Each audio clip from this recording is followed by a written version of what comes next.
Bharatiya Janata party प्रदेश कार्यालयामध्ये आयोजित या पत्रकार परिषदेमध्ये सर्व पत्रकार मित्रांचं मनापासून स्वागत। उभाटा गटाचे पगारी नेते जनाब संजय राऊत यांनी आज पत्रकार परिषद घेतली। आज मी संजय राऊत यांचं मनापासून अभिनंदन करतो की नाशिकमधली गुंडगिरी संपवल्याबद्दल देवाभाऊंचं त्यांनी कौतुक केलं, अभिनंदन केलं। संजय राऊत यापुढे तुम्हाला रोज पत्रकार परिषद घेऊन देवाभाऊंचं अभिनंदन करावं लागणार आहे, कारण ज्या पद्धतीनं नाशिकची गुंडगिरी संपवली तशीच महाराष्ट्रातली गुंडगिरी संपवण्याचं काम हे देवाभाऊंच्याच नेतृत्वामध्ये होणार आहे।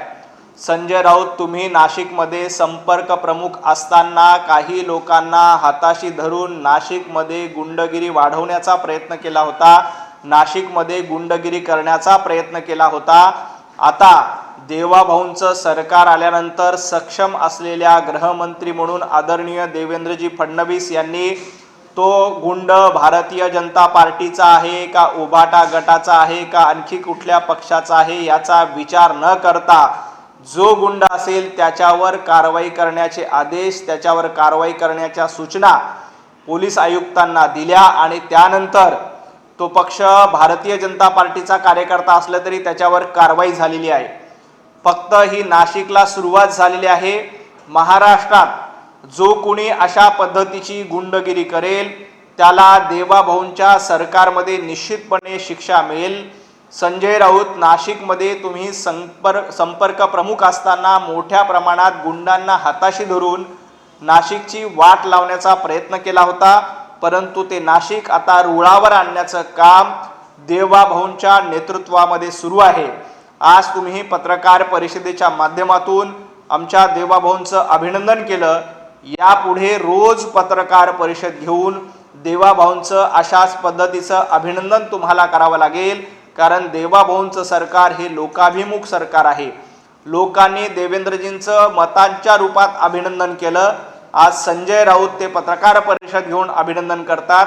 यापुढे पुण्यातली गुंडगिरी असेल, ठाण्यातली गुंडगिरी असेल किंवा महाराष्ट्रातल्या इतर कुठल्याही शहरातली गुंडगिरी असेल, ते संपवण्याचं काम फक्त आणि फक्त देवाभाऊ करतील, कारण ते जनतेच्या आशीर्वादानं निवडून आलेले आहेत।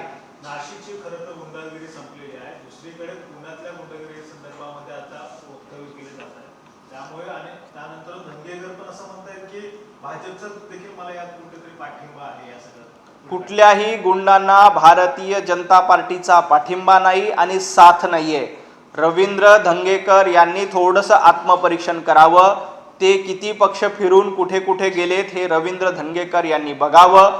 गुंडगिरीची भाषा किंवा गुंडगिरी सहन करणारा भारतीय जनता पार्टी नाही। भारतीय जनता पार्टीचा कार्यकर्ता जरी गुंडगिरीत आढळला तरी त्याला अटक करण्याची हिम्मत भारतीय जनता पार्टीच्या मुख्यमंत्र्यांमध्ये आहे, महाराष्ट्राच्या मुख्यमंत्र्यांमध्ये आहे आणि देवाभाऊमध्ये आहे। त्यामुळं इतरांनी गुंडगिरीबद्दल बोलू नये। नाशिकमध्ये काय झालं ते आपण बघितलं। नाशिक अभी सुरुवात आहे। महाराष्ट्रातल्या सर्व शहरामध्ये गुंडगिरी, खंडणीखोर यांना हद्दपार करण्याचं काम हे निश्चितपणे सन्माननीय मुख्यमंत्री देवेंद्रजी फडणवीस करतील। काल राज ठाकरेंनी उद्धव ठाकरे यांची भेट घेतली, त्यानंतर संजय राऊत म्हणतात की काँग्रेसला देखील सोबत घ्यायची राज ठाकरेंची इच्छा आहे। खरं तर पगारी नेते संजय राऊत यांनी काँग्रेसकडनं सुपारी घेऊन उद्धव ठाकरे गटाला संपवलंय। उद्धवजी ठाकरे यांच्या गटाला काँग्रेसच्या दावणीला बांधण्याचं काम संजय राऊत यांनी केलं होतं।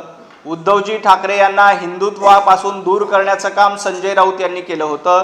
उद्धवजी ठाकरे यांना मराठी माणसापासून दूर करण्याचं काम संजय राऊत यांनी केलं होतं। आता राज ठाकरे यांच्या पक्षाला संपवण्याची सुपारी संजय राऊत यांनी घेतली आहे का, असा माझा सवाल आहे।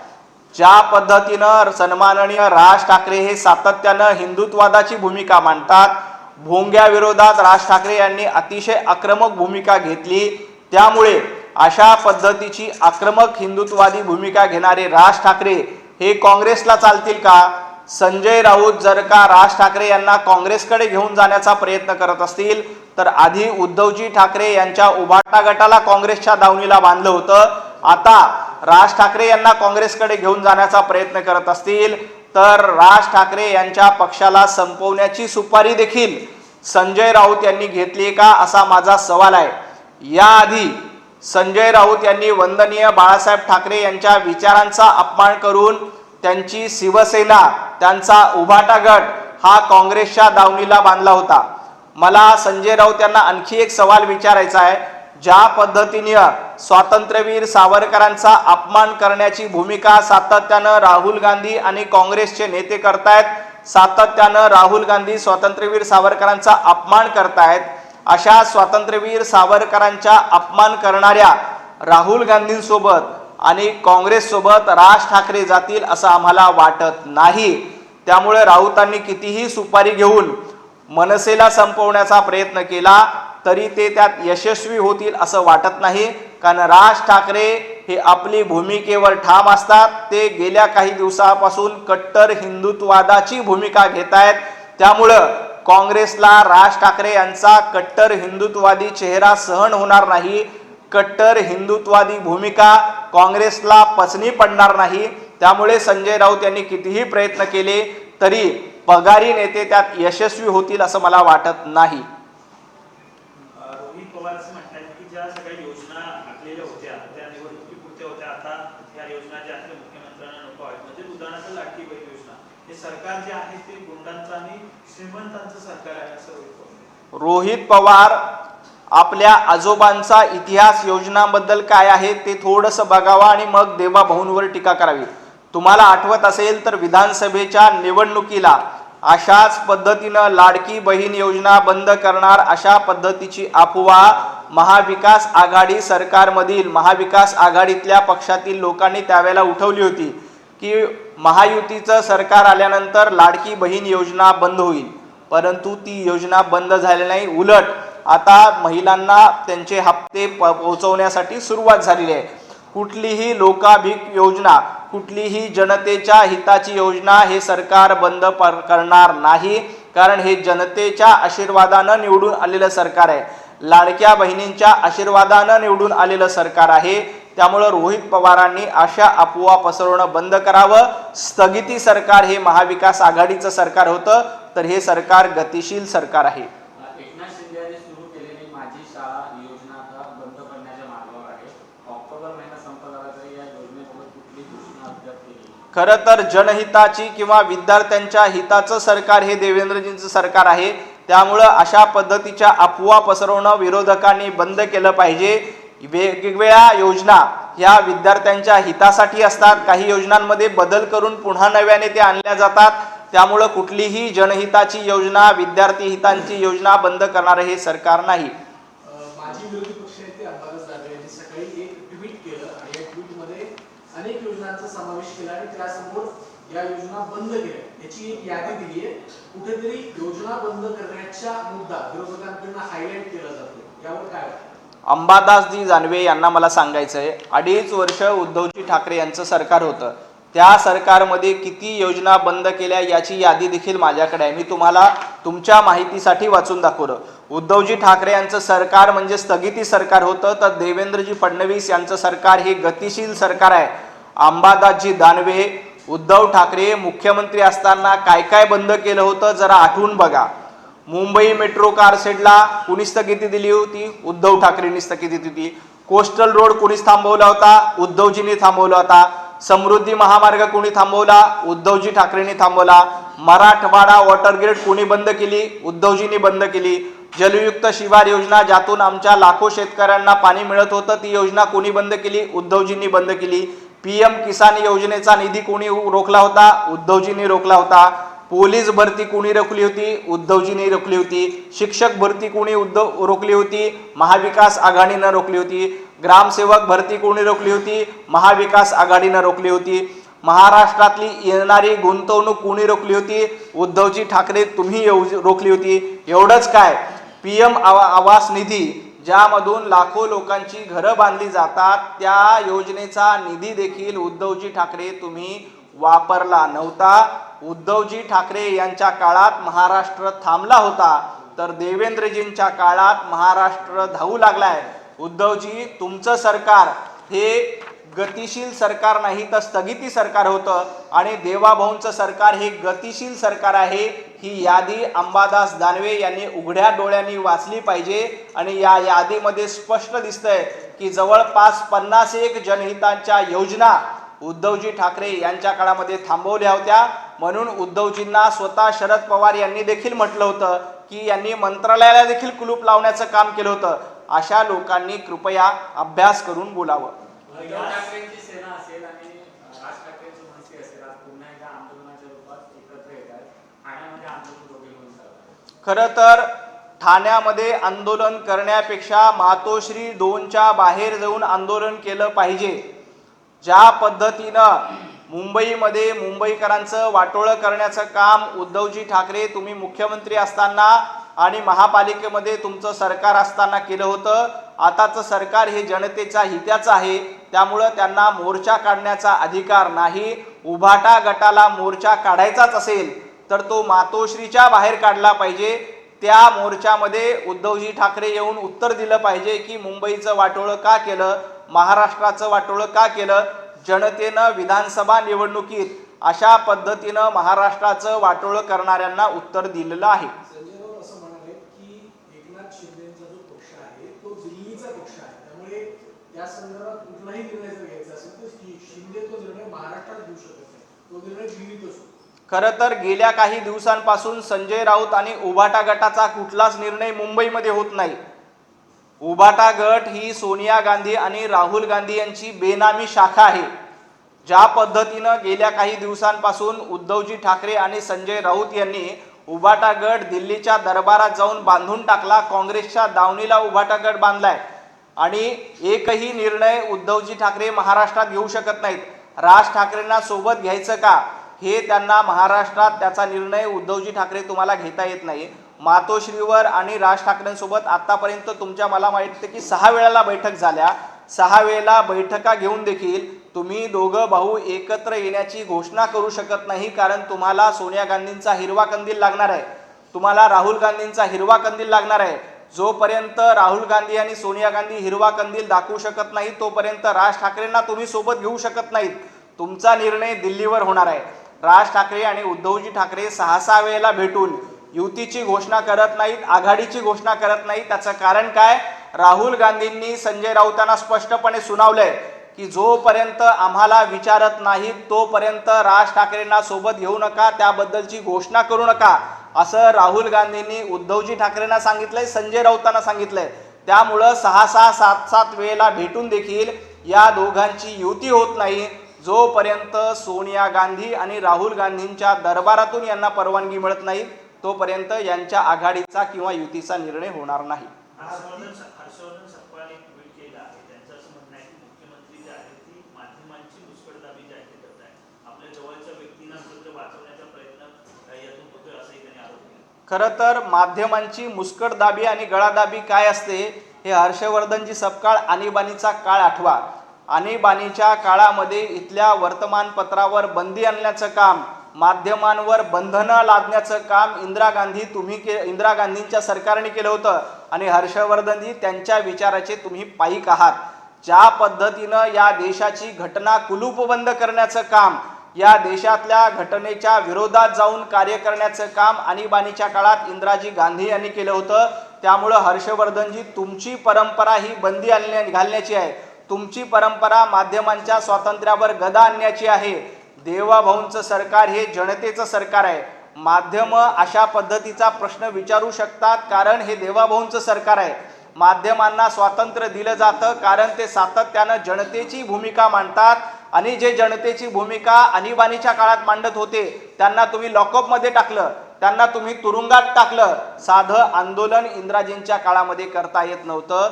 राहुल गांधी तुम्ही जेव्हा केंद्रामध्ये सरकार होतं, मनमोहन सिंग पंतप्रधान होते, तेव्हा देखील अशाच पद्धतीनं माध्यमांची गळचेपी करण्याचं काम तुमच्या काळामध्ये केलं. आता खऱ्या अर्थानं माध्यमांचे स्वातंत्र्य आहे. खऱ्या अर्थानं प्रत्येक जण येऊन प्रश्न विचारू शकतो आणि त्याचं उत्तर देण्याची हिंमत आमच्यामध्ये आहे. तुमच्या काळामध्ये साधा प्रश्न विचारला, राहुल कुलकर्णी यांनी एक प्रश्न विचारला होता तो तुम्ही त्यांना तुरुंगात टाकलं होतं. अर्णब गोस्वामी यांनी एक प्रश्न विचारला होता तर त्यांना तुरुंगात टाकलं होतं. आमचे मित्र राहुल झोरी यांनी एक बातमी केली होती तर त्यांना गुन्हा दाखल केला होता. काही लोकांनी साधा बातमीमधला प्रश्न विचारला, तुमच्या विरोधामध्ये एक बातमी केली तरी आमच्याकडे दंडुके आहेत, त्यांनी सोलून मारू, अशा पद्धतीची भूमिका तुमची होती. एका नौदल अधिकाऱ्यानं कार्टून फॉरवर्ड केलं होतं म्हणून त्याचा डोळा फोडणारे महाविकास आघाडीमध्ये तुम्ही होतात.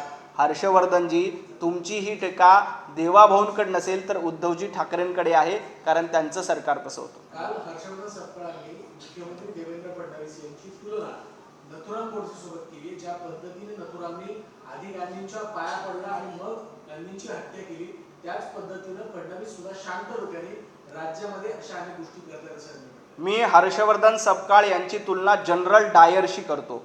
ज्या पद्धतीनं जनरल डायर यांनी भारतीयांवर गोळ्या झाडल्या आणि भारतीयांचे खून पाडले, भारतीयांची हत्या केली, त्याच पद्धतीनं सर्वसामान्य महाराष्ट्रातल्या लोकांच्या विचारांची हत्या करण्याचं काम हर्षवर्धन सपकाळ तुम्ही करतायत. ज्या पद्धतीनं तुमची ही भाषा आहे ती भाषा बघता तुम्ही काँग्रेसच्या विचाराचे पाईक आहात का? तुम्हाला महात्मा गांधींचं नाव घेण्याचा अधिकार आहे का? हा माझा हर्षवर्धनजी सपकाळ तुम्हाला सवाल आहे.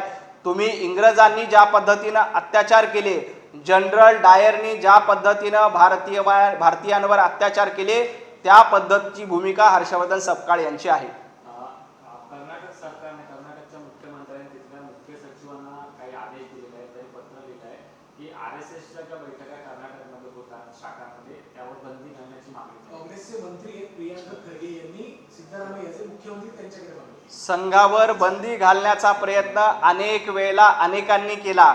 ज्या ज्या वेळेला संघावर बंदी घालण्याचा प्रयत्न केला होता त्या वेळेला राष्ट्रीय स्वयंसेवक संघ मजबूतीनं आणि दुप्पट तिप्पट ताकदीने उभा राहिला. तुम्ही अशा पद्धतीनं प्रियंक खरगे असतील किंवा अजून कुणी असतील, संघावर बंदी घालण्याचा प्रयत्न केला तर तुमचं तोंड भाजल्याशिवाय राहणार नाही. राष्ट्रीय स्वयंसेवक संघ हा देशसेवेसाठी, देशभक्तीसाठी आणि राष्ट्रनिष्ठा लोकांमध्ये यावी यासाठी प्रयत्न करत असतो. संघावर बंदी घालण्याचा प्रयत्न याआधी अनेक वेळेला झाला, परंतु सगळेजण त्या माध्यमातून तोंडावर पडले. राष्ट्रीय स्वयंसेवक संघ हा जनतेचे विचार, जनतेचा आवाज म्हणून लोकांमध्ये काम करत असतो. त्यामुळं संघावर बंदी घालण्याचा प्रयत्न केला तरी काहीही फरक पडणार नाही. अटलजीनं चांगल्या शब्दात सांगितलं होतं, कभी ते अकेले हुए आज इतने, नहीं तब डरे तो भला आज डरेंगे. जेव्हा हेडगेवार यांनी एकट्यांनी संघ स्थापन केला होता तेव्हा ते घाबरले नाही. कभी ते अकेले हुए आज इतने, तेव्हा एकटे होतो तरी आम्ही घाबरलो नाही. आता 100 कोटी जनता राष्ट्रीय स्वयंसेवक संघाचे स्वयंसेवक आहेत. आता तर घाबरायचा प्रश्न येत नाही. काँग्रेसनं कितीही प्रयत्न केले तरी जनता त्यातून निश्चितपणे उत्तर देईल. काल संजय राऊत यांनी जो आग्रह केला सामनामध्ये त्यांनी म्हटले की भारतीय जनता पक्ष आणि संघ परिवाराने सध्या जो धर्म पोचलाय तो खरा हिंदू धर्मच नव्हे आणि राम मंदिराच्या नावाने भाजपने राजकीय जनता केली. संजय राऊत यांनी धर्मांतर केलेलं आहे. सामनामधून धर्मांतर करून इटलीचा धर्म स्वीकारण्याचं काम संजय राऊत यांनी केलंय. त्यामुळे संजय राऊतांना हिंदू धर्माबद्दल बोलण्याचा अधिकार नाही. गेल्या काही दिवसांपासून ज्या पद्धतीनं सामनामधून अग्रलेख येतात ते अग्रलेख उभाटा गटाचे आहेत का काँग्रेसचे आहेत असा प्रश्न पडतो. त्यामुळं संजय राऊत यांनी इटलीचा धर्म स्वीकारलेला आहे. त्यामुळं ज्यांनी दुसऱ्याचा धर्म स्वीकारला त्यांनी राष्ट्रीय स्वयंसेवक संघ किंवा भारतीय जनता पार्टीला हिंदुत्व शिकवू नये. ज्यांनी आपला पक्ष सोनिया गांधींच्या चरणावर अर्पण केला, राहुल गांधींच्या पायावर अर्पण केला, त्यांनी भारतीय जनता पार्टीला धर्म शिकवू नये. खूप खूप धन्यवाद. असं पण म्हटलंय की पीएम केअर फंडामध्ये म्हणजे की पंतप्रधानांनी सेवा कार्यासाठी पैसे जमा केले पण ते सत्याकडे वळवले नाही. खरं तर पैसे जमा करायचे, पत्राचाळीतनं घोटाळा करायचा आणि आपले घर भरायचे हा संजय राऊतांचा धंदा आहे.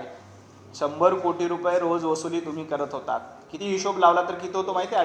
अडीच वर्षाचा 9.5 लाख कोटी रुपये यांनी जमा केले. 9.5 लाख कोटी रुपयाचं काय केलं? ते 9.5 लाख कोटी रुपये कुणाच्या घरात गेले याचं उत्तर आधी संजय राऊतांनी द्यावं आणि मग इतर याच्यावर बोलावं. भाजप आमदार गोपीचंद पडळकर यांचं एक वक्तव्य व्हायरल होतं. मुस्लिमांसाठी भारत हे युद्धाचं घर आहे, बाबासाहेब आंबेडकरांनी हे लिहून ठेवलंय, अशा प्रकारचं विधान गोपीचंद पडळकर यांनी केलंय, ज्यावरती पक्षातील लोकांकडून आक्षेप घेतला. खरं तर महामानव डॉक्टर बाबासाहेब आंबेडकरांनी मुस्लिम धर्माबद्दल काय काय लिहून ठेवलं हे तुम्ही देखील वाचन केलं पाहिजे. त्यांचे जर का विचार तुम्ही वाचले तर तुम्हालाही त्याबद्दलचं वास्तव लक्षात येईल. गोपीचंदजी पडळकर यांनी त्याचबद्दल आदरणीय बाबासाहेब आंबेडकर, महामानव डॉक्टर बाबासाहेब आंबेडकर यांचा रेफरन्स दिला. तो रेफरन्स अतिशय योग्य आणि तार्किक आहे. खूप खूप धन्यवाद.